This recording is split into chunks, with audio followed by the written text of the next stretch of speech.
Is it working now? Okay. So, as Dr. Whitney said, we'll be discussing the budget development process first, and we'll start with the revenue, state revenue, then local revenue, and then our budget development calendar, and then the budget book itself.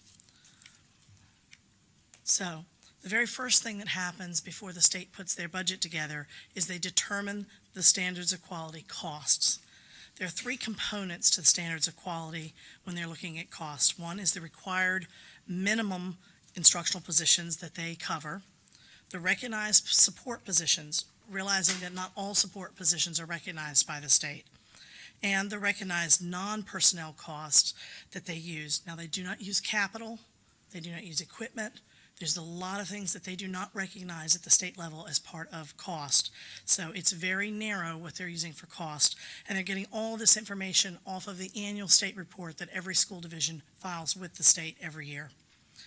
It's funded by a per pupil cost allocation for each division based on the March 31st ADM, or average daily membership. And the way that they get this number is they take the attendance each day for the number of instructional days and through March 31st and divide that by that number of days to get an average membership. So it's not an actual membership, it's an average over a long period of time. And they see how that's important. So then they take, I'm sorry for the busyness of the chart, but basically they take all those prevailing costs, and they put it in the calculation for SOQ model. Then they add the instructional positions, support positions, and non-personnel costs and positions to the formula based on their minimal standards that they do actually recognize. And that gives them what they say is the total SOQ cost. So what they require of school divisions, that gives them the cost for that requirement. Then they divide that by the number of the per pupil amount for each of the accounts. So there's SOQ for gifted, there's SOQ for special ed, they divide that by the cost that they're going to give per pupil. Then they multiply that by the ADM of each individual school division to get a total cost. So from the basic aid side of the house, what they do is they subtract out sales tax from that total cost. And then they divide it among the state share and the locality share. So it's a portion of an average. On the other SOQ accounts, they take that and they apply the composite index directly to that state share versus local share and provide that money to the localities. So a little more, as we go along, you'll see a little more what I'm talking about. So the way basic aid works, and this is a triangle, and if you look on this, the total SOQ costs are the triangle. Basic aid and sales tax are inversely related. The higher the sales tax, the lower basic aid. The lower sales tax comes in as a revenue source, the higher the basic aid needs to cover. Now, the nice thing about this is that the state gets to kind of work with the numbers. If they have their sales tax estimates high and sales tax doesn't come in as high, they do not make it up with basic aid. Sales tax comes in, if sales tax comes in, let me get this right, the sales tax, if it comes in lower, they also don't make it up in any way, shape, or form. So it's a win-win on their side. We're the ones that have to be very careful what we use for sales tax numbers.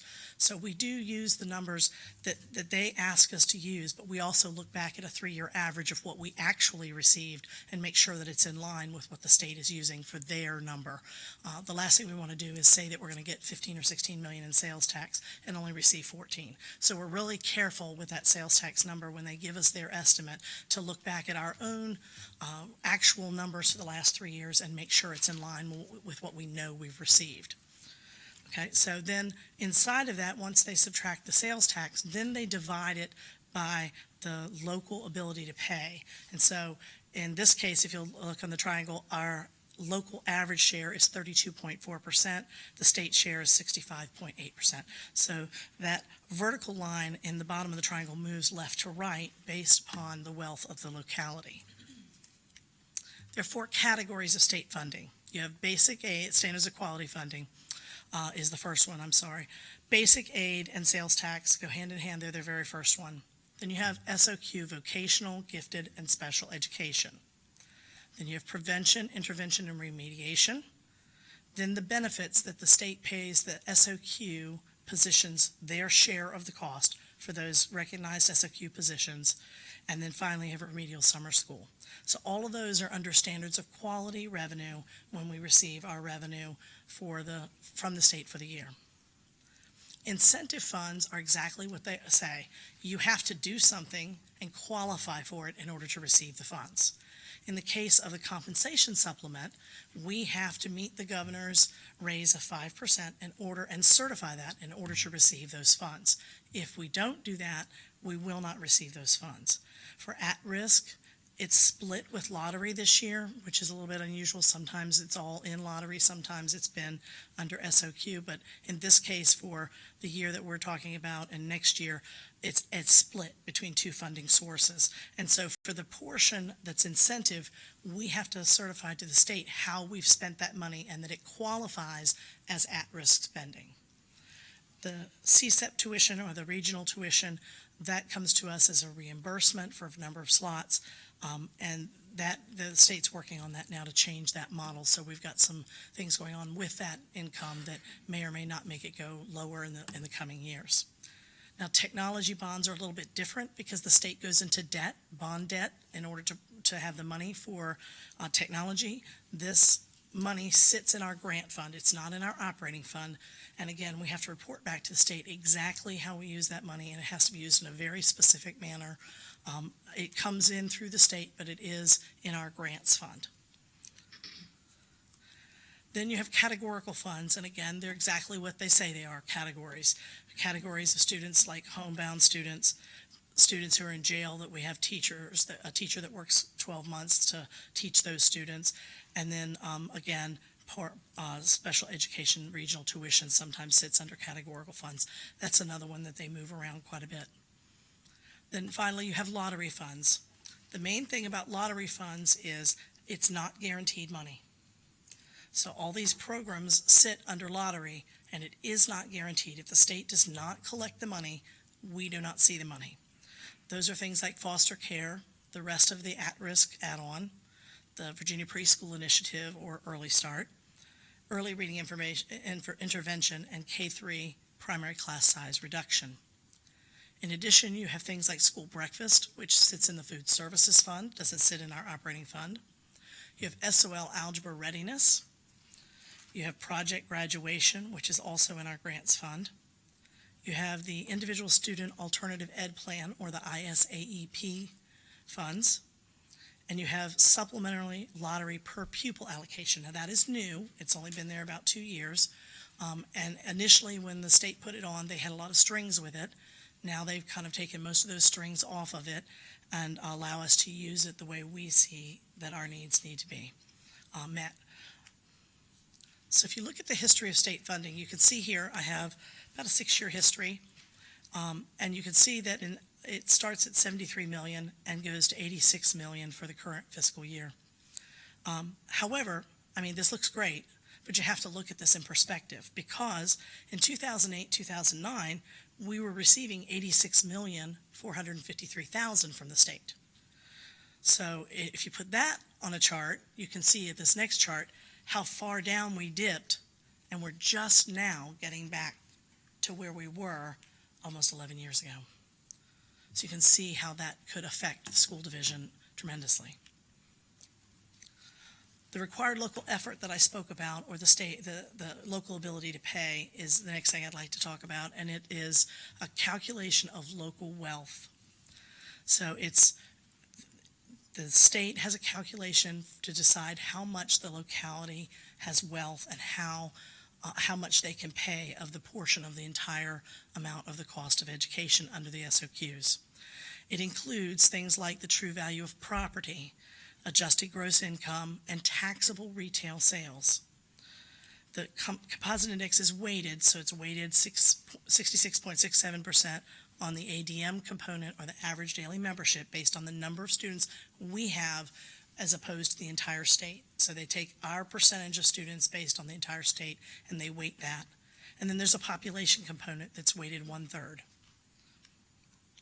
This is the actual formula they use, and you can see it's pretty complicated, but it weights each component of ADM based on true value of property over the state's value of property, income and retail sales, like I said, but each one of those is weighted, and then underneath the population is again weighted based on the adjusted gross income. And so they weighted on both ends and then split it 2/3, 1/3. So how does that do for Suffolk? What does that mean for Suffolk? So what that means for Suffolk is for every $1 of educational cost that Suffolk's ability to pay, according to the state's calculation, is 34.2%, or 34 cents, a little over 34 cents, which means the state provides us about 65.8% funding of those minimal SOQ positions and costs. And if you look at our history of our composite index here, you can see that in 2004 and 2008, 2010, all those those three first years, we kind of were a little bit volatile. But since 2012, we pretty much leveled off, and we sit around the 34, 35 cent mark. We've not moved much up and down since that time, and we're not seeing lots of growth. We're not seeing less growth. Now, you have to understand, these numbers are based on 2-year-old data, so it's not last year's data. It's 2-year-old data. So it takes a few years for it to begin to catch up.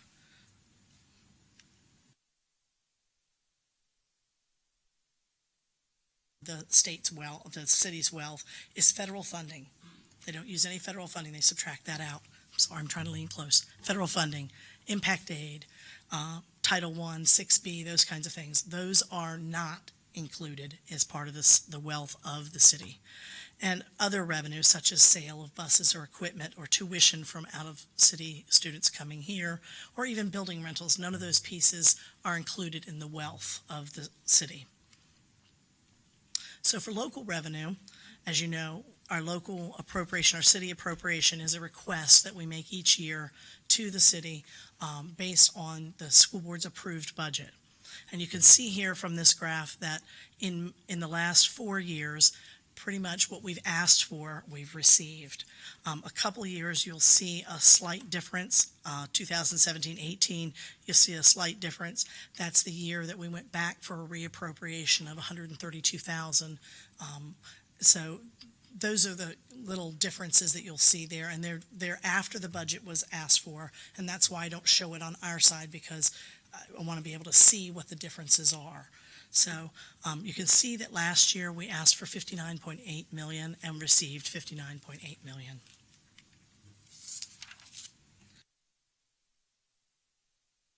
Look at the breakdown of the operating revenue. You can see that the state share of the total operating revenue is 58.41%, or $86.9 million. Federal revenue, which is things like ROTC, JROTC, reimbursements, impact aid, those kinds of things, make up 0.74% of the revenue. The city appropriation at $59.8 million makes up 40.21%, and then other funds are 0.64%. And other funds include things like sale of equipment, tuition, refunds and rebates, facility rentals, E-rate reimbursement, those kinds of things, other things that we receive that aren't from the state or federal government in most cases.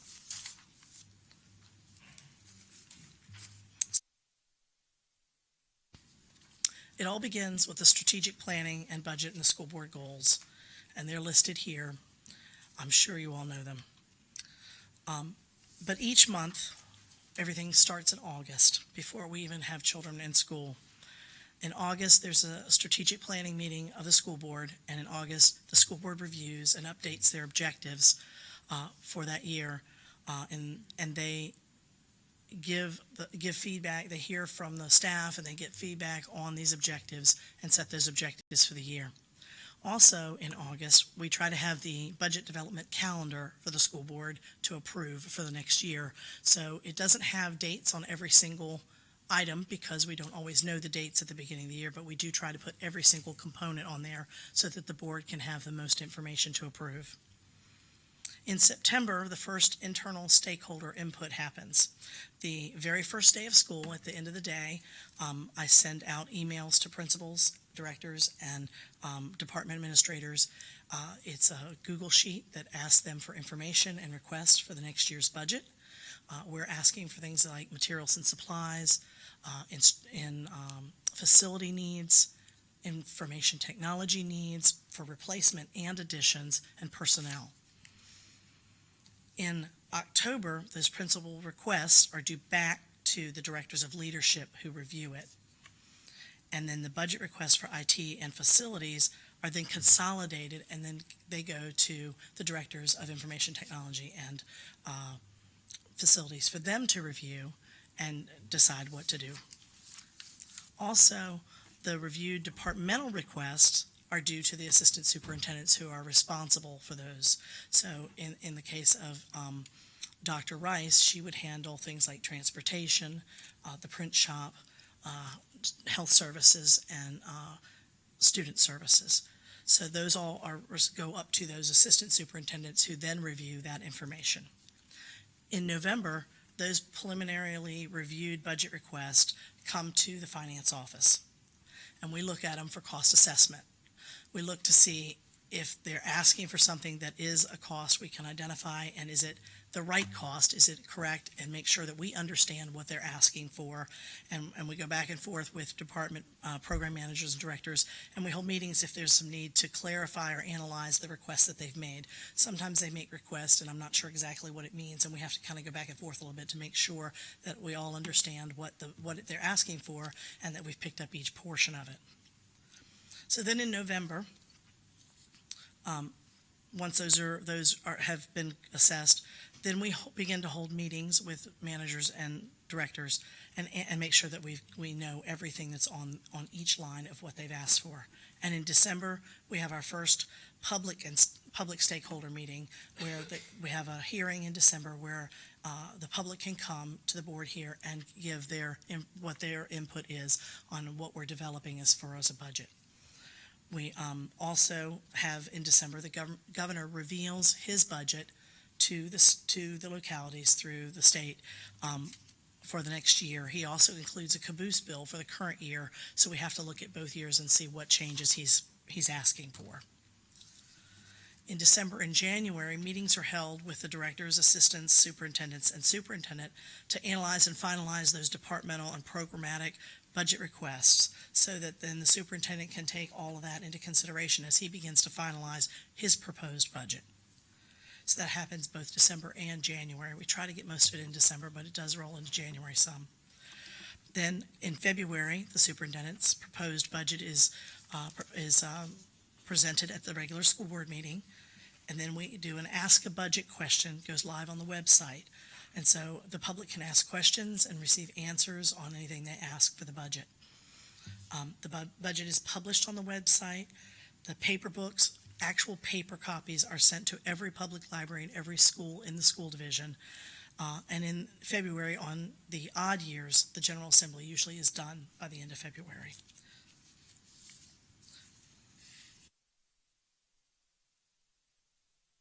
Chance for the public and stakeholders to give input when we have our public hearing in March. Hopefully the General Assembly, if it's a long year, on a long session, they're finalized sometime in March.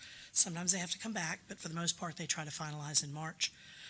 Public hearing is held, of course, at the regular school board meeting. School board schedules work sessions during the month of March to go over the budget, to make any changes they'd like to make to the budget, and then they approve your budget that then goes to City Council on April 1st. In April, after we've submitted that budget to the city manager, then the city manager presents his proposed budget to the City Council that includes his recommendation for the local appropriation for the school board funds. In May, there's another opportunity for the public to give input. At the city level, they have a public hearing. Citizens can go there and talk about anything having to do with the city budget, but also it includes our budget in the city budget. Then the city approves their budget by May 15th, because they have to, by law, they have to get it back to us by May 15th, authorizing all funds to be spent. They have to authorize all funds before we can spend them. Then in June, or late May, depending on how things go, we hold another work session where this board looks at what the city council's approved, and if there are adjustments to be made, you hear recommendations on what to adjust and make decisions, and then you adopt your budget for the next fiscal year. Now, the budget book itself. The budget book is designed to mirror state reporting. So it is designed just like the state reporting of major categories. We start with instruction, then instructional support. We move into administration and health, and then from there into transportation, facilities, and information technology. So the book is structured exactly the way we're required to report to the state, so that a citizen can look at state reports and look at our budget book, and they correlate. We use the model that the Government Finance Officers Association, or the GFOA, requires us to use, and 3 books are produced. We produce the superintendent's proposed budget. We then have the school board approve their budget, and we do a book for the school board's approved budget. And then once the city has approved, then the school board comes back and adopts a budget, and we produce a book for that as well. Again, there are 2 public hearings held on the school board side, one in December, one in March. But the public can comment at any meeting, but those are their 2 formal meetings. The executive summary portion of the budget book is designed to give a casual reader a full picture at a high level of exactly what is in our budget. It's a condensed version, but it includes charts and graphs and a quick reference for folks to see what it is we're changing and why we're changing it without having to read the entire 186-page book. The entire book contains 3 informational columns. The first one is the actual prior year expenses or revenue. So it's the actual what we received that prior year. Then there's a revised current year adopted budget column. And then finally, a proposed, approved, or adopted budget column. And then there's a percentage change column out to the side so that the reader can look at any given page and see what percentage different lines have gone up or down. Information in the book is arranged by, like I said, major classification, and then program, and then within that program, levels, elementary, middle, or high. Then object codes within those programs. So you can see at any given level for any program what is spent elementary, what is spent middle, what is spent high. You can see within elementary, middle, and high what is spent for salaries, what is spent for benefits, what is spent for operational costs. So you get a picture all the way down to the line item level of exactly what we're spending on each program. Annual changes to the budget, we made this change last year, are listed at the bottom underneath the entire program. So if we make a change, say we increase materials and supplies, or we decrease another line, we put in there the amount of the increase or decrease and why it's increasing or decreasing. When we look at our current operating budget, you can see here the categorical breakdown, where instruction and instructional support makes up 74.32% of our budget. Administration and attendance is 2.2%. Health and psychology, sorry, I couldn't see that word, are 1.22%, pupil transportation about 4.95%, facilities and maintenance 8.23%, food services 5.03%, and technology is 4.04%. If we look at the major categories within the budget, you can see compensation is 61.7%, and we use the word compensation because this includes part-time overtime, stipends, coaching stipends, all those pieces that go, substitutes, everything that has to do with compensation. Benefits are 24.23% of the budget, and together, benefits and compensation make up 85.93% of the budget. So almost 86% of our budget is set by salaries and benefits. Salaries are directly taken from payroll each year. We don't make the numbers up. We don't use averages. We use payroll every year from the payroll records. And the benefits for retirement and group life are set by the General Assembly. We don't set those values. The General Assembly sets those values. Are there any questions?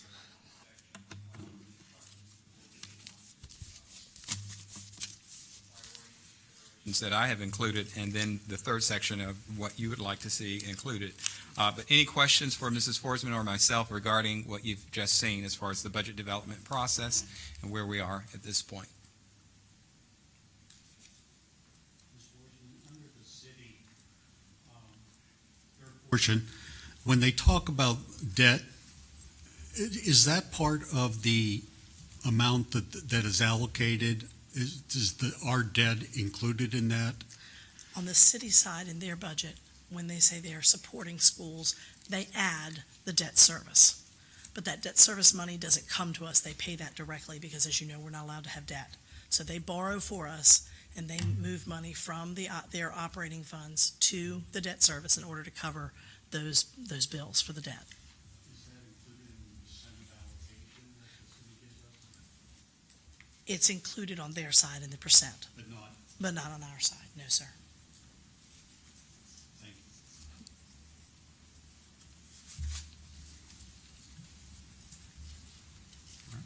Okay. So each year, we base our proposed budget on the governor's proposed budget, because really, in February, that's all we have. So this year, the governor's proposed budget calls for a 5% raise over the biennium. So that means between 18-19 and 19-20, we're required to give a 5% raise to staff. SOQ funded positions is all their funding, if you remember. So we fund everyone because you can't differentiate what's SOQ and not SOQ. An additional 7 counselors were added to the budget by the governor this year. So that is another piece that we'll have to put in the budget in order to meet the governor's budget requirements. Before we go on, I'll say this, keeping in mind, as I'm sure you're aware, that this is the governor's proposed budget, and each year we base our proposed budget based on what he is proposing. Once General Assembly ends, we'll know exactly what's been approved, and we may need to make adjustments. But based on what you see here, you can see that we're basing this budget on a 5% raise over the 2 years, period, last year and this year, and adding the additional 7 counselors, which he's allocating money for that specifically for local divisions. Dr. Whitney, how did last year's straight $3,000 raise for our instructional personnel figure into this 5% that the governor said we had to give? We will have addressed, everyone at least received 4% last year, a minimum of 4% with a $3,000 flat rate. So that means that the average this year would be 1%? To meet his minimum, the minimum requirement, yes, it would be 1%. That's not my recommendation, but Okay. that would be the minimum, yes. So that's this next slide. So perfect. So to meet that minimum, now this is not what we're proposing. This is just to say what meets that minimum requirement. To meet that minimum requirement, teachers must receive at least a 1% raise. Bus drivers must receive a step plus a 0.5% cost of living adjustment. Other support members, support staff must receive a step plus a 0.5 cost of living adjustment. And of course, we have to add the additional counselors in. That's the minimum in order to receive the money from the governor based on his budget. The counselor positions, is that at a particular school or is that district-wide? They're basing it on number of students at this point. So it would be district-wide. We'd have to determine where we'd Where place them you based put on them. numbers, yes. So then the superintendent's budget priorities are as follows. Raises for all staff to exceed the minimum. And I can't stress that enough. Again, we recognize that it would be 1% for teachers to meet that minimum, but obviously the recommendation, we're looking at being more than what the minimum requirement to meet that 5% over the 2-year period. That's not just for teachers, but it would be also for our support staff members. A secondary out-of-school suspension center, restorative practices training, additional allocation to middle schools and high schools for instrument repair and replacement, fulfilling an auditor and consultant recommendation for disaster recovery equipment to safeguard our major systems in the event of a disaster, an Excel instructional program, payment 2 of 7 for the Pruden Boulevard property, and continue to support the district, continue to have district-supported field trips in the budget. And if I may, I'm going to elaborate on each of those, if I may. The first one, the secondary out-of-school suspension center, one of the things that we're attempting to do is to prevent students from missing instruction. While there are offenses that need to be, students need to be suspended, our idea with this particular program would be to have an out-of-school suspension center located within our division at 2 schools, I believe. Did we talk? Potentially 2 schools. And for those short-term suspensions, students would have the opportunity to continue to stay in school, but it would be out-of-school suspension center and receive instruction from the teacher or the personnel that's located there. The second area, restorative practice training. This is a training that focuses on repairing relationships with either students, teachers and students, or whatever the case may be that may cause non-quality relationships to begin with. Again, this is a move in the right direction to try to keep students in school and to have students be successful in school as well. So this would be some training that we would do across the division, not everyone, but have some trainers within our division to train other teachers and staff members as well. The additional allocations for middle school and high school for instrument repair and replacement is pretty much self-explanatory. You'd be amazed, and we were just talking, how much one instrument costs. And so with this, our thought would be to have a schedule, increase the amount, but the band director and principal would have to develop a schedule to say, what are we going to do as far as replacement, as far as repairing? So it's not a matter of, I have to repair 6 tubas in 1 year type of thing. It's not a lot, but we do see the need to increase that allocation.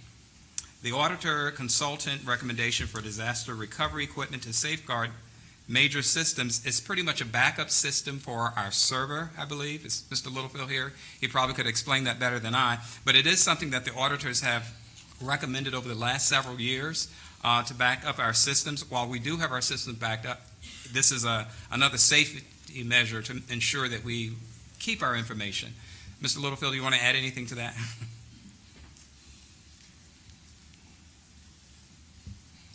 Part of this was to develop a disaster recovery plan, which we started this year. In addition, we currently have just 1 server core. We've been slowly, as we can hobble funds together, building another core at Kingsfork High School on the 2nd floor. And that's sort of what the audit has revealed to us, is that we need that redundancy in our equipment for not just finance, but for all our systems. Okay. Thank you. And the next item is the Excel instructional program, or the Excel Academy. While you did receive the presentation the last time we met, we want to have a plan in place, whether it's the Excel Academy at Driver or whether it's another Excel Academy or Excel program. The thought is that we need to make certain that we have a location for students who are not successful in the traditional classroom. So this may be a modified version of what you have seen, or it may come back with the version that we presented as well. But we do want to refer to it as Excel Instructional Program because it may not be housed in an individual building. It may be housed in a few buildings across our division. Payment 2 of 7 for the Pruden Boulevard property. As you well know, we were in partnership with Alawite County Schools. They pulled out of the contract, and as was written in the contract, we need to, for lack of a better term, buy them out. And so this is the second payment of 7. Last year, we had developed the budget prior to them pulling out completely, and we made the payment based on some year-end funding, I believe. But we need to include that in this budget because obviously we're going to need to pay it off within 7 years. And to continue district-supported field trips. You may recall, some of you who were on the board before, this was an initiative that the board had asked that ensure that students are going on a field trip for each grade level. Again, that was something that was approved after the budget was adopted. So we did have to make means for it or find the money to do it, but we see the need now to include it in the budget as we're developing this budget as well. These areas, as you look at each of these, you can see that they are aligned with our 5 goals that are part of our strategic plan. When we talk about raises for all staff, we're talking about retaining and retention. When we talk about the out-of-school suspension, we're looking at making certain that we have appropriate programming for all students in a nurturing environment. You can go down the list and look at each of the goals and see which goal is aligned with each of these initiatives that I've included as far as budget priorities. And while we don't have costs associated with it yet, that's obviously what we're working on. And as I prepare the budget and present it to you on the 14th, obviously we will have cost all of this out. Questions about my priorities prior to opening it up for you all to either ask questions or talk about what you'd like to see considered or included in the budget. I had one thing. Ms. Forsman, Yes, ma'am. if we just did the minimum raise, 1%, that you're talking about across the board for all staff, how much would that cost approximately? Well, the 1% would be for teachers to meet the minimum. Right. So,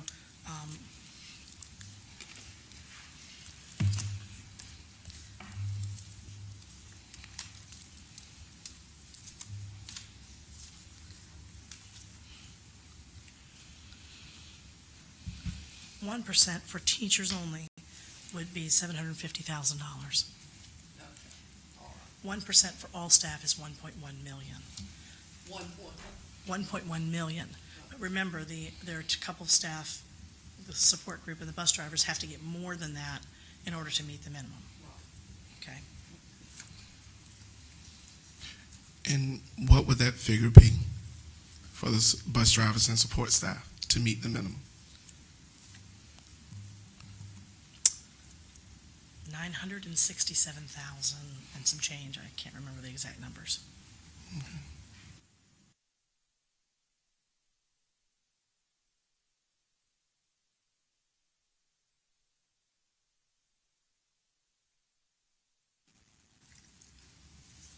The 7 counselor positions that the state's going to fund, were they designated for special behavior management? Just, They're changing the SOQ requirement, so it's based on number of students at a school. okay. District-wide, not per school, but district-wide.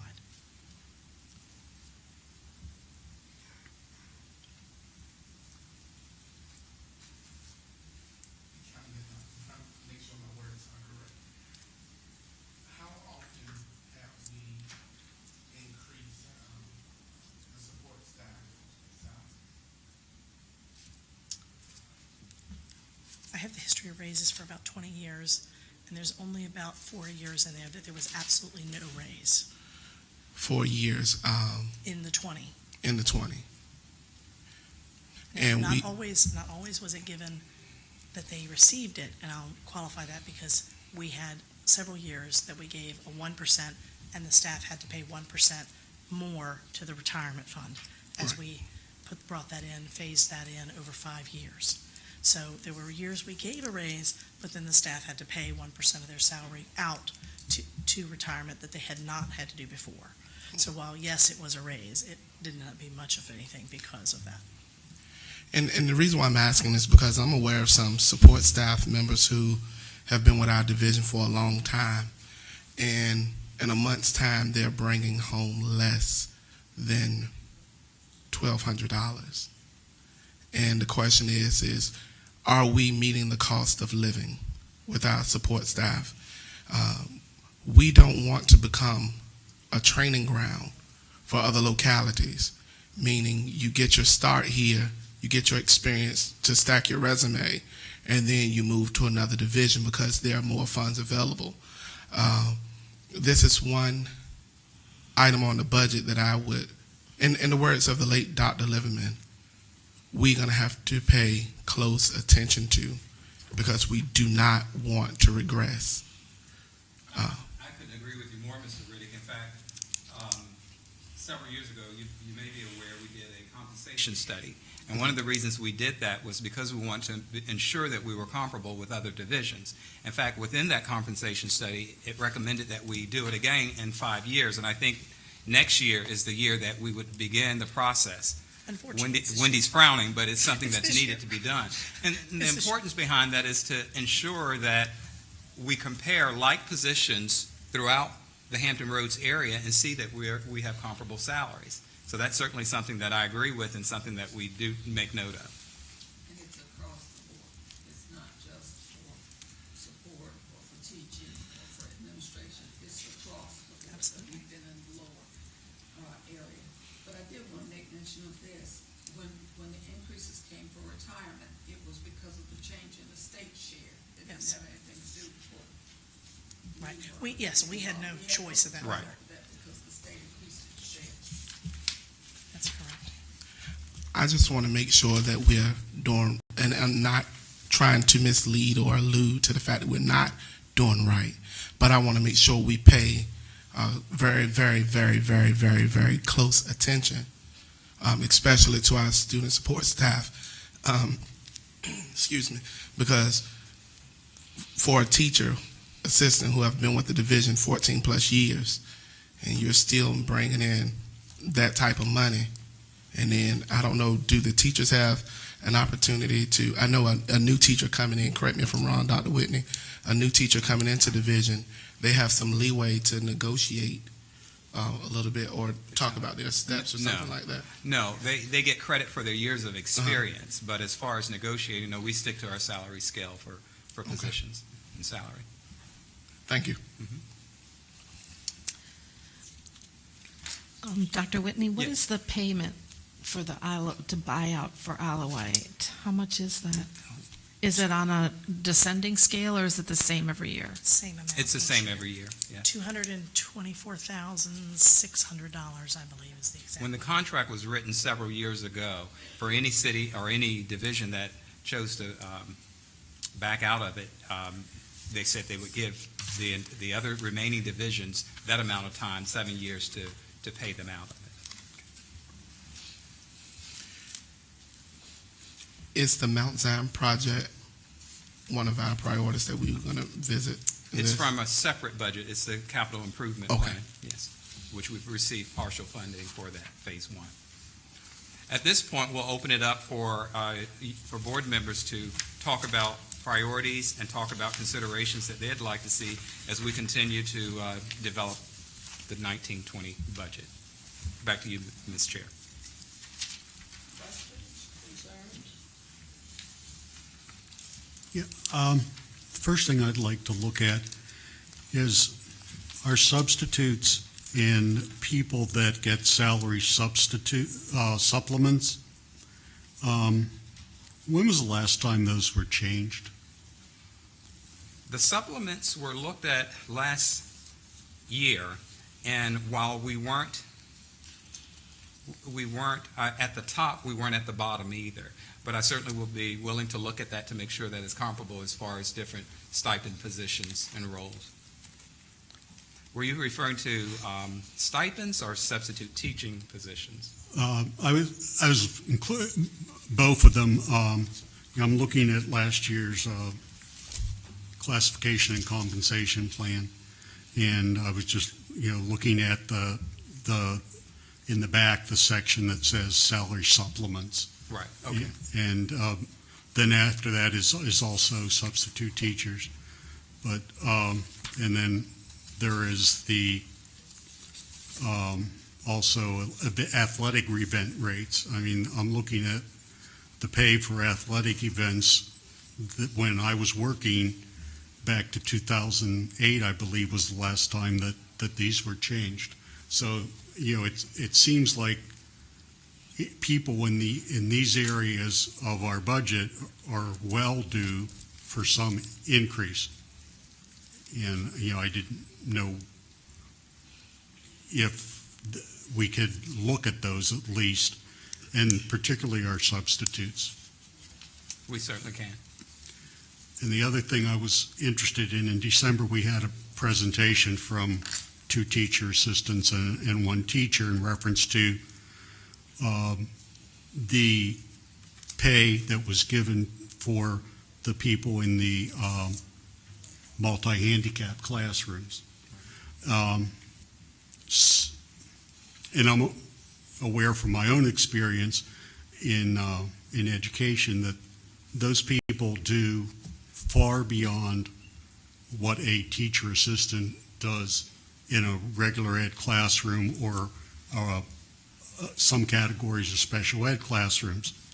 And I was wondering if, in looking at the salary supplements, whether there was some way of managing a salary supplement for the teacher assistants in those categories because of what's required of them, the work that's required of them. We can certainly look at that. I certainly respect the teacher assistants and all of our teacher assistants. I do think, however, when we have a role, we have to be very careful differentiating pay based on the responsibility, because one could argue the academic pieces that the teacher assistant has to be abreast of could be as challenging. I'm not suggesting that it is one way or the other, and we certainly can look at it and perhaps see if other divisions have differentiated pay for the different roles, such as teacher assistants working with students with special needs. Thank you.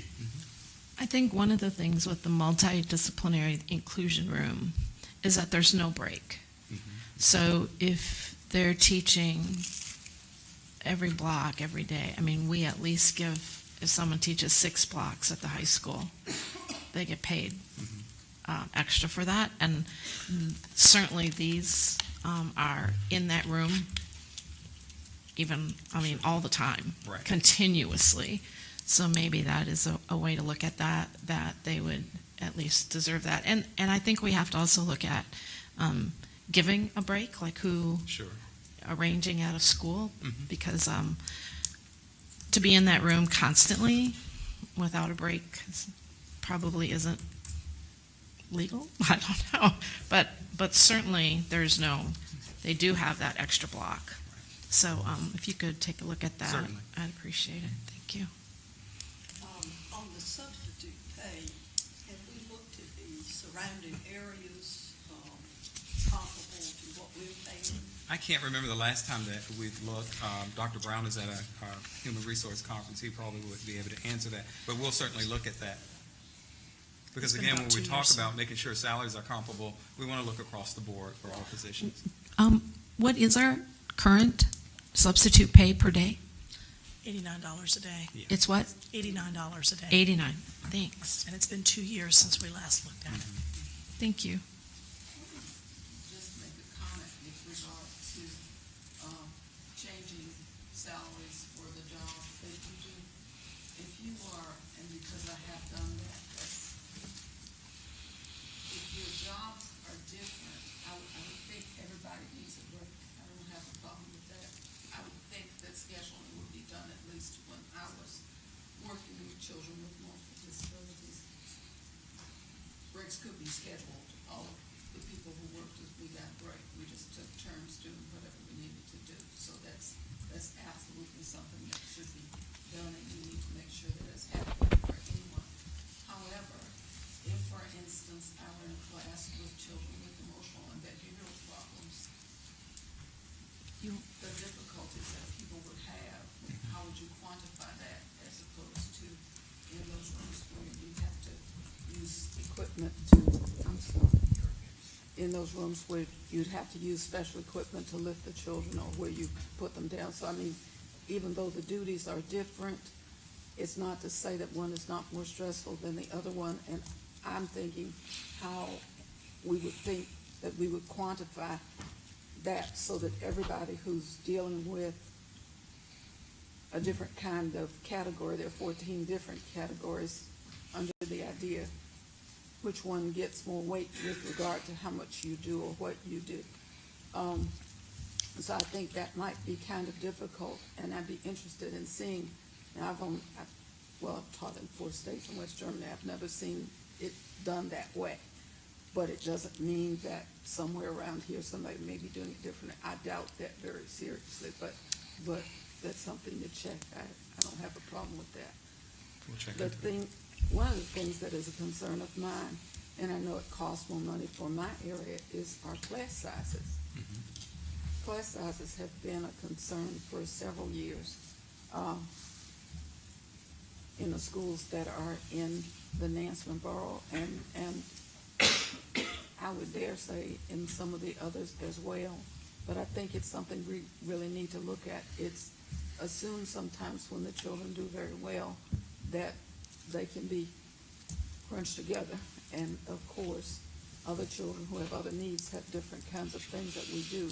And I'm not opposed to that, but I really would like for us to look at a cap in some of the class sizes, because we've been up to 30-some children. I hope that's changed now, but it's just too many, especially for elementary schools. So that's a concern.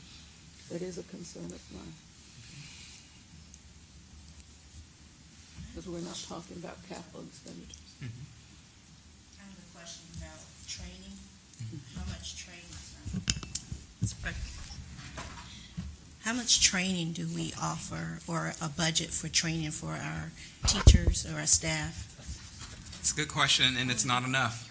We do have, each school receives a very small amount for professional development. Some schools may receive more depending on their schools and whether they are a Title I school, because they receive additional Title I funds for training that can be used for training. The restorative practice is one of the reasons why I plan to include it, because that involves training as well. We've attempted to come somewhat creative with having online training and things of that nature. That is definitely something that I feel is important, and I feel like we probably could increase. And I think we have over the years, because schools did not have any specific money given to them for professional development. When did we start doing that? This is our second year. Second year, and it's very, very small. It's a very small amount when you look at professional development costs. But I'm hopeful with the restorative practices and continuing online training, at least it'll have some training throughout our division. And I would also like to see, from the mental health perspective, more training in that area, as well as safety from students that have certain disabilities that may be more violent, to be able to protect themselves in a safe manner without harming the student. Right. So I would love to see some funds and some mandatory training for that. Okay.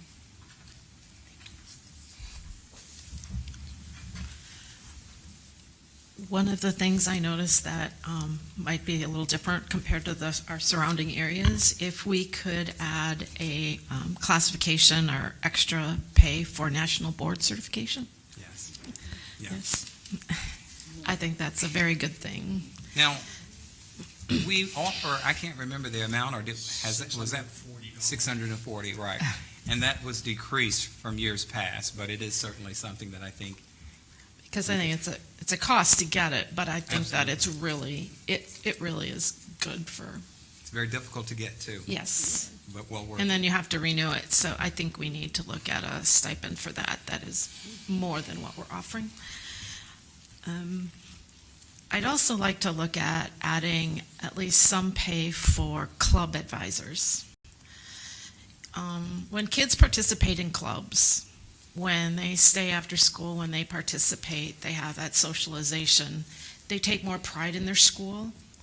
I noticed that some high schools don't have an SCA club.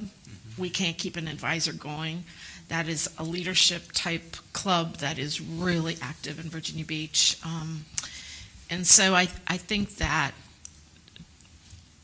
offering some kind of pay for club work, we have things like, certainly like chess clubs, and I mean, it really helps students in terms of their, a break from academics, but it's still great academics, right? It's still great cognitive work, and I really think that I see the value in that Yeah. as well. We can certainly look at that.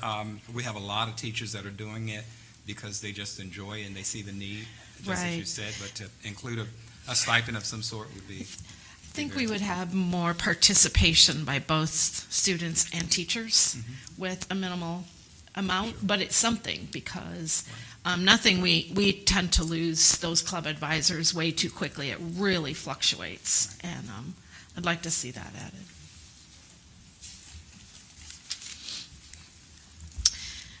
Then we have safety cameras. That's been talked about and it's been thrown around. I don't know where we are in that, but I know that the parent committee for safety has asked about cameras. We were told, they were told that cameras were going to come when we had some reappropriated money. Then I think it got spent on HVAC or something.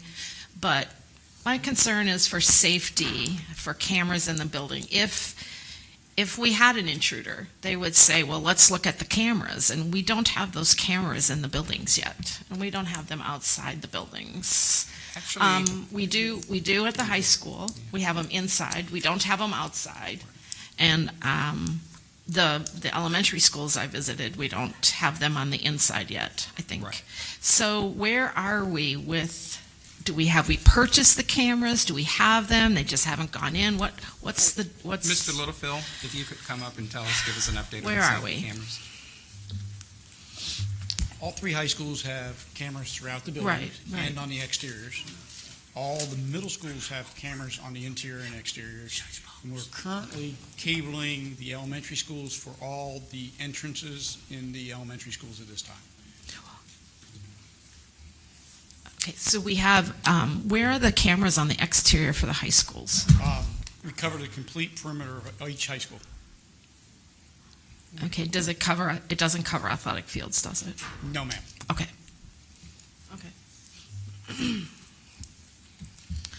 So that's in process. Okay, great. I was concerned about the playgrounds. Yes. We had recently, well, I don't, go ahead, I'll let you go. So this is not a CIP, this is a, okay. That is concerning. And although we had this done by a group that would like to sell us, It's on green right? now. I think it would be still worth our paying for an evaluation by a non-interested party, although the report was certainly stark, that we are not anywhere near ADA compliant on our playgrounds. It seems like that has really fallen on the wayside somehow. So, it seems like it's not going to be a nominal expense, Right. but it needs taking care of because I would think that we would be in jeopardy of something without access to playgrounds at elementary schools for handicap. Well, keeping in mind that if a school was built before the requirement, then we aren't out of compliance. But Okay. if we build a new school, then we should be making certain that we have. So those old schools don't ever have to be brought into compliance? Well, as far as with the law, no, unless we build new equipment. Now, during the survey that was recently done, or the assessment that was recently done, clearly it gave us some really good recommendations, but just as you indicated, it's going to be very costly. What we're planning to do is develop a schedule, much like we've done with HVAC, to say what are going to be our priorities. Now, within that list, and I think each of you have seen the report, there were some things that we could do internally as far as making certain things are safe, the equipment that we have. But we also saw the need for more equipment, newer equipment, and ADA compliant equipment as well. So that certainly is one of the things that we have not included in this budget, but we see it as a need. And when I say that, it sometimes can be the item that we purchase at the end of the year when we find, or if we find we have end-of-year funding based on staff turnover. But we definitely do plan to develop a schedule, just as we did with HVAC, as to what are those priorities. I like that. I like the idea of a schedule and, where we would start first. Yes, based on the And need. address. I think that's great. Thank you. My three priority areas would be increased pay for teachers and support staff beyond the minimum. We should be the leaders of this region. So not just to be competitive with our neighbors, but also try to entice others to come here. The second item would be facility maintenance, making sure that we are giving the maintenance department the enough resources that they need to maintain all of our schools and keep them in great condition so we can minimize the build, tear down, and replace concept. And then put more funding towards our STEM, trades, and cooperative education programming. That encompass your Future Business Leaders of America, Distributive Education Clubs of America, the College at the Prudence Center, as well as making sure that we are emphasizing some traits for those who do not want to pursue a post-secondary education, but when they graduate, they can be gainfully employed. So those are my three top areas that I would like for us to keep in mind and consider when we move forward with the budgeting process. We are working on a plan within the CCAP at the College and Career Academy at Pruden that perhaps can encourage more students to participate. Okay. And I say that because while the facility offers a lot, students are not participating. We have a feeling that it's because of the schedule and the lack of being able to take other courses within their home school. So we hope to be able to present something to you either on the 14th or during the March board meeting as far as how we might be able to adjust the schedule at CCAP with the goal of getting more students willing to go to attend CCAP. That's great. Couple of things. I'm with Dr. Buck on class size. That's a real issue, I think, in some areas that we need to examine. And I wanted to know what are our plans, are there any plans for increasing our early start programs? Because I personally have seen the evidence of how much that is doing for some of our young ones, and I think that's a secret, Right. that we don't tell enough about. I know we support a lot of students with that program, but I would like to see us increase that program in some way, yes. I would agree with you. In fact, just yesterday, a few staff members and I, we were at a preschool summit talking about the importance of early intervention with the First Lady, who is a huge advocate for early intervention in preschool. Just background information, we serve about 420, Ms. Connor, 422 students. 360, I want to say, or maybe 340 are through the Virginia Preschool Initiative. So we take on about 60 to 65 locally. To expand that, we can look at expanding it. It's going to cost. Finding a space, teacher, as well as the supplies and things of that nature. But I'm a huge advocate for expanding early intervention. We can look at that and see what we can do with that as well.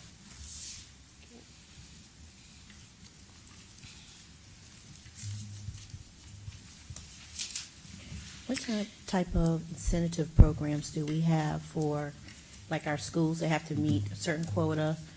Do we have any type of incentive for them? When you say meet a certain quota, I'm not sure if I understand. Okay, for instance, like meeting the SOLs or, Right. different things. If you meet this benchmark, here's a reward for you.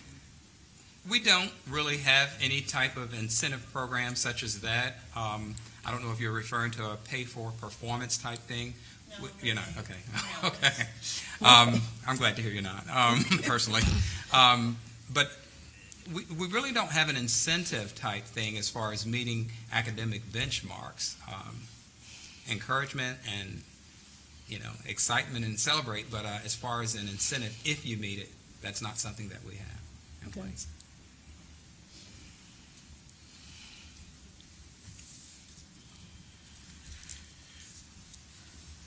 I have a question.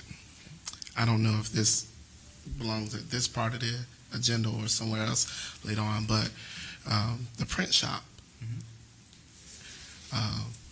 Is it possible for,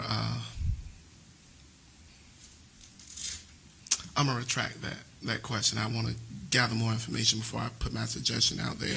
It's just that I want us to look at what we currently have in place now and look at what ways we could save funds to move funds in instruction. And I know that's a facility that we don't own, and I know the Mount Zion project will alleviate that.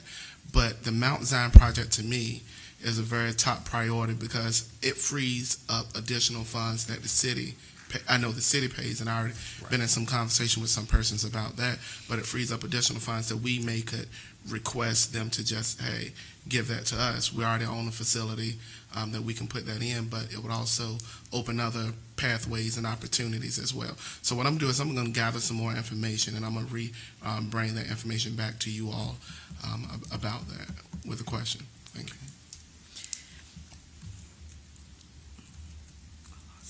Oh, would there be a possibility, and I don't know what Mr. Littlefield would think of this, but that we could have sort of a technology plan, like our CIP, but like we talked about the playground, but one for technology, like we see that, by this time we'd like to have this done, and then by this year we would like to have this done, and is there a possibility that we could have sort of a 5-year forecast of our technology? We actually do have a technology plan. Oh, well, I'm sorry. That's all right. Didn't No, know it may that. not be as specific as you were describing as far as number of Chromebooks by here, there, wherever. But I think the first step might be a matter of sharing with the board exactly what we do have at each of our buildings. That might be helpful to share with you, just where we are with technology. I'm sort of thinking of the equity. There's, obviously a lot of envy over the technology in the newer buildings. And so what is our, goal towards trying to even out the playing field a little bit? That's a very good point, and we do have to keep that in mind. And I'll say this, when we talk about actual devices, putting devices in students' hands, we are very careful making sure that it's equitable across the division, regardless of how old the building is. I think the challenge is when we talk about the interactive boards, and we just recently developed a schedule to add additional interactive boards to several of our schools. Not one school will receive all for all classrooms, but looking at putting maybe 5 in this class or 5 in this school this year, 5 in this school, and continuing. So there is a plan for that to happen as well. So you can share that with the whole board. Like I said, it may not be as specific as you're describing, but I think the first step is to share exactly what we have, where we are, and where we're going. Where do we see ourselves going with technology, interactive boards, Chromebooks, and so on. We're almost at the point where we can truly say that we're one-to-one with our Chromebooks. Chromebooks were a blessing because they're a lot less expensive than laptops. Now, I noticed Nasman River got some cow carts that were not Chromebooks recently. What was that all about?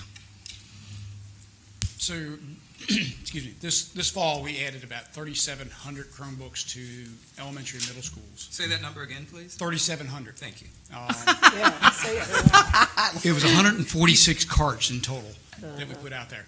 What we did, we put those in the elementary and middle schools, and we removed the Windows laptops out of the elementary schools, refreshed those, and we delivered 600 to Nansen River, and we're in the process of delivering 200 to Lakeland and 200 to Kings Fork High. Are they all Chromebooks? Those are all Windows devices.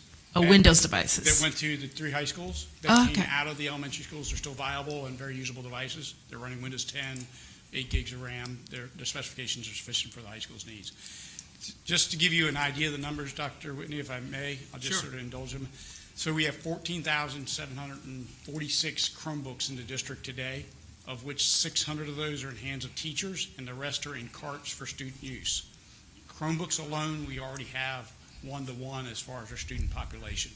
And then on top of that, we have the Windows laptops that are in the 3 high schools that are approximately somewhere around 600 at Nansen River, 1,200 at Nansen River, 600 at Kings Fork High, and another 400 at Lakeland. On the top of that, we have Chromebooks at all 3 of those high schools as well. So we have a large number of devices. As Dr. Whitney shared, the Chromebooks are much less expensive, and we've achieved that. We have not been counting our desktop computers. Right. So in all the schools, we have computer labs, and high schools, we have multiple computer labs, and middle schools, we have multiple, but those are on top of those numbers. Of course, some of those you unhooked. Because I remember they came in my room. So we have removed some of the older computers, Yeah. just because they're The basically desktops. unserviceable and whatnot. Yeah, so I don't know that all of those are serviceable in the We're pulling the ones that are unserviceable out. good. We've been doing that. So we have an accurate And count. from a cost savings perspective, all the machines we pull out are recycled, and we receive funds for those, which go back into our equipment budget.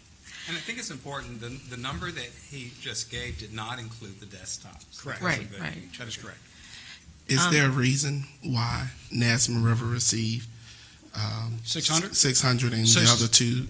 Once we looked at and as Dr. Whitney shared, we looked at the equitable distribution of the devices.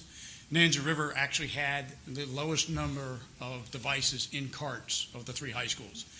Lakeland and Kings Fork High were both receiving the e-learning backpack initiative funds for the last 3 years, and our fourth-year funding just came to us. So they had a larger number of devices than Nanza River. Nanza River did not qualify for that. I think that was based on math scores. Yes. Okay. My next question would be, do we have a list of any data on as to how many teachers actually use the technology in the classroom? I know when I was in school, we had the smart boards and some other things, and some teachers never turned them on. Some teachers do.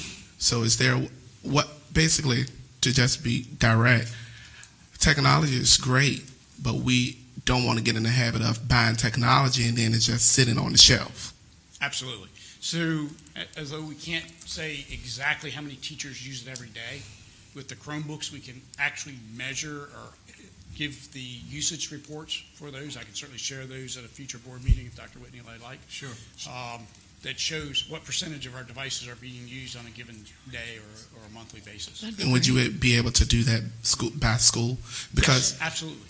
I want to address something that was stated earlier. There is some people bringing to me, some of my constituents, about the disproportionate with technology is concerned, but we have technology in all schools, and it just matters as to whether teachers are using them. So then my next question to Dr. Whitney would be, do we have any training in place currently where the teachers are taught how to use the technologies that are afforded to them in their educational process? In addition to that, do we have any type of measurable data or way of tracking to ensure that they are using it? Because we don't want to, Sure. lose funds. I think what I'm hearing here, and Mr. Littlefield probably has figured this out, I think it would be good for us to have a report on our technology in general, just to see just where we are. We do provide professional development prior to putting the tools in there for our teachers, Chromebook training, things of that nature, as well as online training. When you talk about technology, we recognize that it's not a matter of just how many computers you have. It's really a matter of integrating it within the lesson and making sure that it's enhancing teaching and learning. Yes. It's one thing to say we have one-to-one, but if it's not being utilized where it's enhancing teaching and learning, what good is it? So that is a goal of ours, to continuously professionally develop our teachers so that they feel comfortable with using the technology. We can also share with you the usage report, as was mentioned before, to say how many of the Chromebooks were turned on, to what degree, and things of that nature.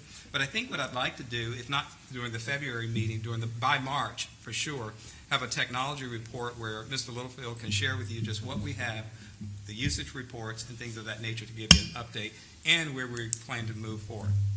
And we would be able to do that by school? Is that possible? Yes. Okay. Can anyone say R?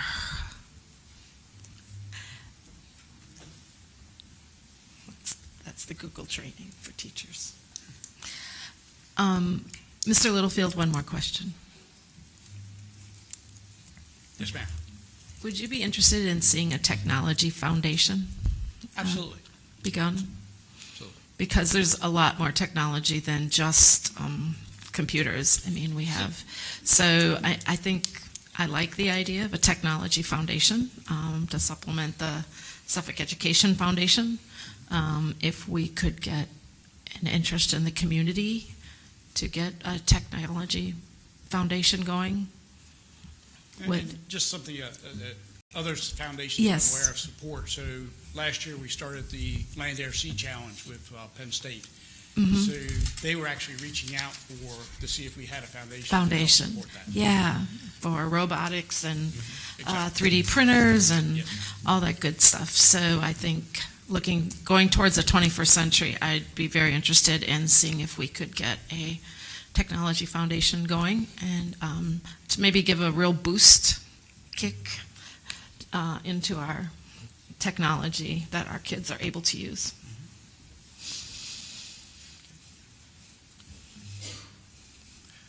Dr. Whitney, Yes, sir. do we have any type of training that will go out to our staff, far as the adults with personal living and finance and allocating budgets? And I know with the state they do several trainings, and I know somebody may be wondering why I'm asking this. Our teachers are under a lot of pressure on some of it are personal matters that they may not have the expertise in dealing with. So do we have anything in place for that? I know it's a program by the name of Teachers Next Door, which assists with the down payment for house purchasing through for teachers and support staff. And I know a lot of our teachers don't know about it, but a lot of our teachers' housing is an issue for the ones that I've spoken with personally. If I'm hearing you correctly, you talked about whether there's any kind of training as far as and awareness as far as personal finance. We do, two things come to mind. One, we have a employee assistance program that sometimes can help and assist with that. But the other thing that we just started, I want to say this year, was the Smart Dollar online program. Mrs. Forsman probably can share a little bit more about that because she was really gung-ho on us bringing that to Suffolk. Ms. Forsman? Yes, sir. We were very pleased to bring into our wellness program this year the Smart Dollar program. It's a nationally recognized program that has 7 baby steps that starts anyone who has absolutely no knowledge of finances on a path to save money, build a budget, get out of debt, build wealth, plan for retirement, pay for college, all of those things. It's a wonderful, like I said, nationally recognized program. Ann McCoy, our wellness ambassador, went to every school and just about every group of employees and brought this to them this year as she introduced the wellness program. We had, at last count, I want to say 272 individual logins in this first year of, we're not even in a year yet, but the first few months of trying to promote the program. We send flyers out to employees every couple of months to talk to them about the program. We've even solicited from several employees success stories, because we had several success stories of folks that had used this program in other places and loved it and absolutely had wonderful success with it. So we were very excited to bring that program this year to Suffolk Public Schools and allow our employees to have that opportunity for free to have that program. And it's either online, they can do it online, they can do it in paper, they can look at videos, there's a million ways they can do it. There's a coach involved with it that they can talk to someone live. It's absolutely a wonderful program for our employees.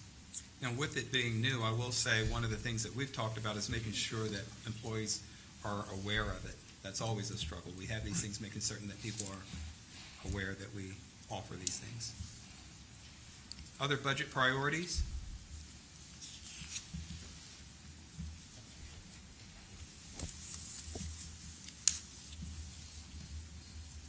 I'd just like to say a concern at the high school level, particularly the number of teachers who have to teach an additional class because we don't have enough teachers.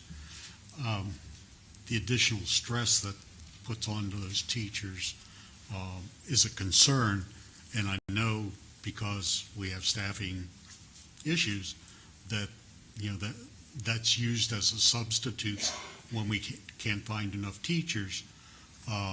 But the teachers that do it, because the additional pay is nice, but the additional stress that's put on them is a concern to me, and whether we're going to burn teachers out quicker because of that.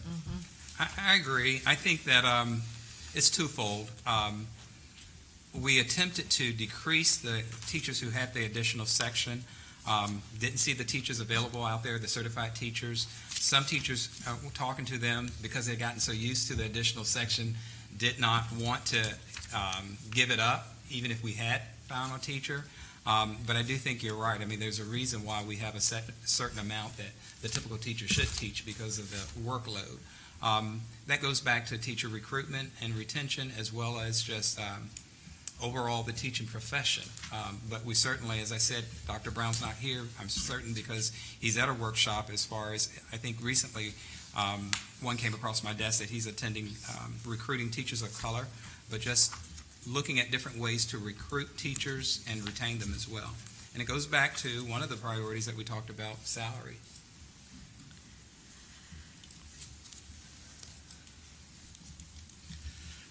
Dr. Whitney, if at all possible, could we establish a pipeline, for the lack of better terms, between Norfolk State, Hampton University, and the local colleges and universities, education programs with Suffolk Public Schools? I know the city of Norfolk has one with Norfolk State, and I think the city of Newport News have one with Christopher Newport, where that school's division is emphasized a great deal.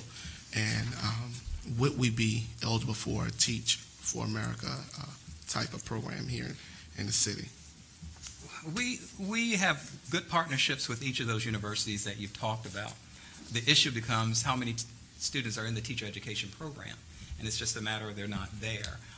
But we always are looking for opportunities to strengthen that partnership.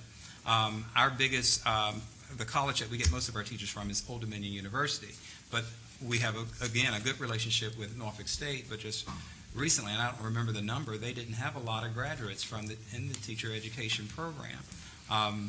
We also have talked about our teacher cadet program, which we only have at one school, but the attendance is not very, it's not good. Folks just aren't interested going into the teaching profession for a variety of reasons. But we're always open to strengthening those partnerships and working with colleges and universities alike.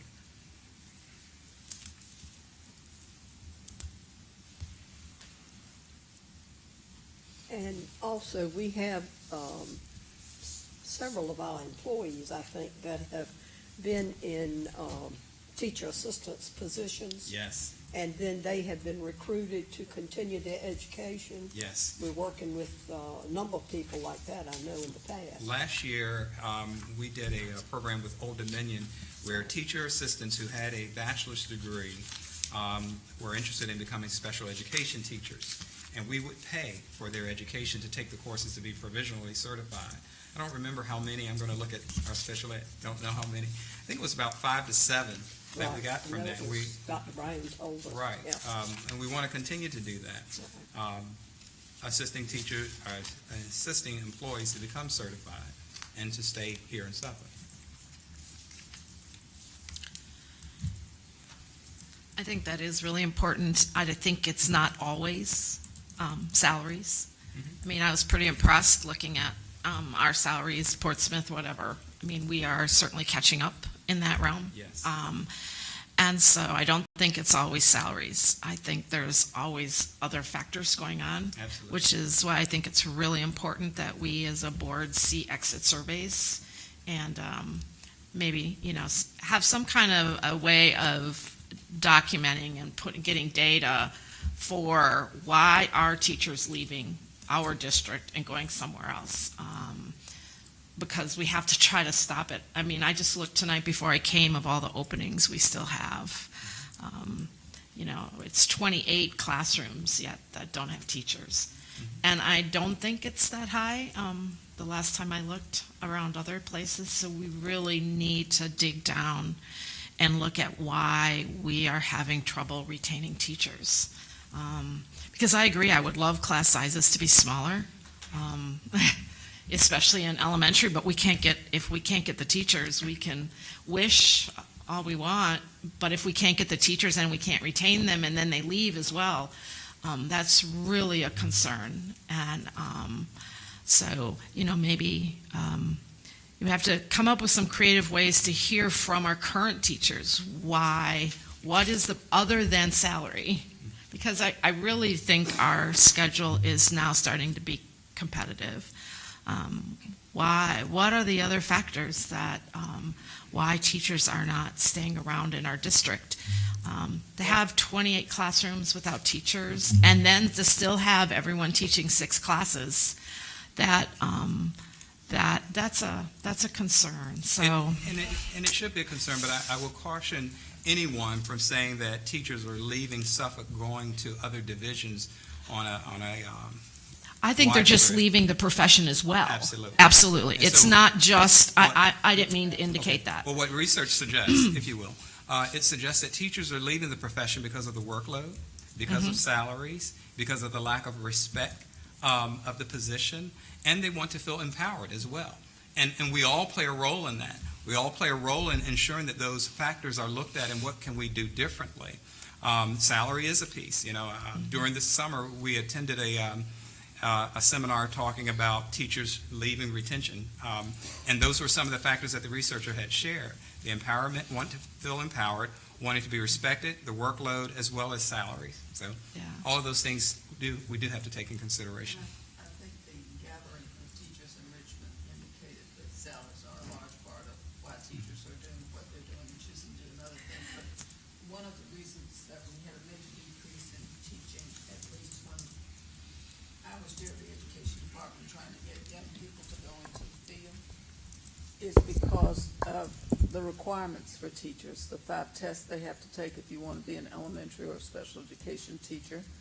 That was one thing. The opportunity they believed that they had, if you, for instance, majored in mathematics, you could go into a field and go to work for a company and make twice the salary you get doing the job that you do without having these stereotypes, the negative stereotypes that go along with the profession from people who are outside the field and don't know any better. And that's just my editorial comment.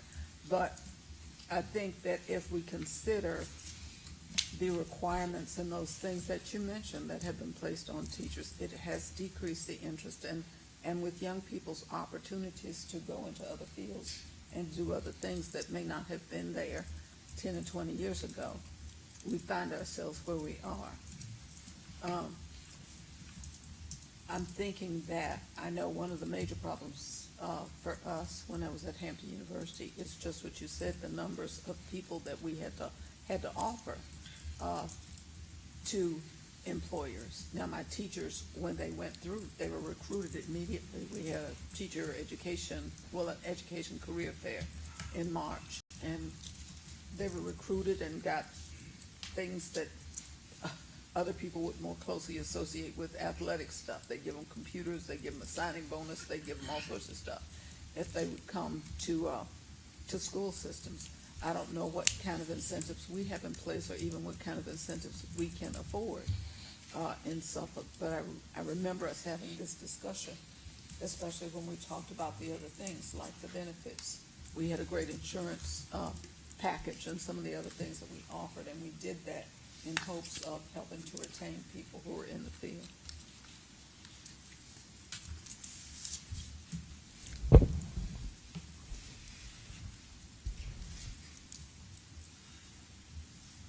Anyone else? Any other comments? If I may, Madam Chair, I have 19 items that you have suggested, and I'm sure staff will share with me that I missed a few, but that's all right. That's good. What we'll do from here is when I bring back we'll have some discussion. We'll look at some of the costs, and then bring back the proposed budget. Obviously, that will be the time for you to make changes if you don't agree with it. Once we've cost things out, and then from there we'll move forward to hopefully being able to develop a budget to pass on to the City Council. That's all I have for the work session. That's it. I want to thank Ms. Forsman for giving us that insight and education, always a wealth of knowledge. Yes. And thank Mr. Littlefield for adding in, and we look forward to your technology report. And any other comments anyone has? Oh, I just wanted to say this. Oh. I'm sorry. We do have an exit interview for people who are leaving Yes. the area, because I've seen those before. So we do have information on why people leave our system. We do. And we can only we can only compile what they complete. Right, what they say. Unfortunately, what many they say. won't complete for whatever reason, but it's good data. It's good data to have. And I think the fact You that can we're- share last year's data, the last Yes. couple of years with us. Yes. Thanks. I was going to say, because we are a military area, I moved in and out of Norfolk Public Schools 5 times. When we were in this area, I went to work there, and then when I left and we were stationed somewhere else in the world, we went there, and then I would come back. But I know that that is something from reading the narratives that we get in the Human Resource Report. I know that that's some of the reason why we lose a lot of people, the job changes and whatever. But anyway. I agree with that.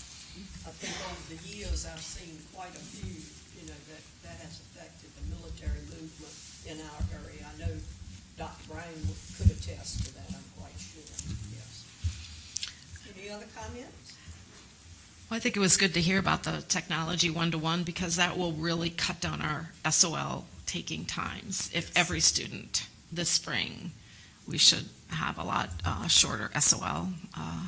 In all fairness, to Times. teachers also, when we talk about whether teachers are using the technology that we have available, sometimes it's because of the lack of it, the availability as to when they want to use it. And so they kind of say, well, I know it's not available because they're testing with it, so I get used to not using it at all. But now that we have more, that will eliminate that issue. It's great. Any other comments? Well, thanks again. Thank you. All of Thank you for the information. Yeah, very good information. This meeting is adjourned.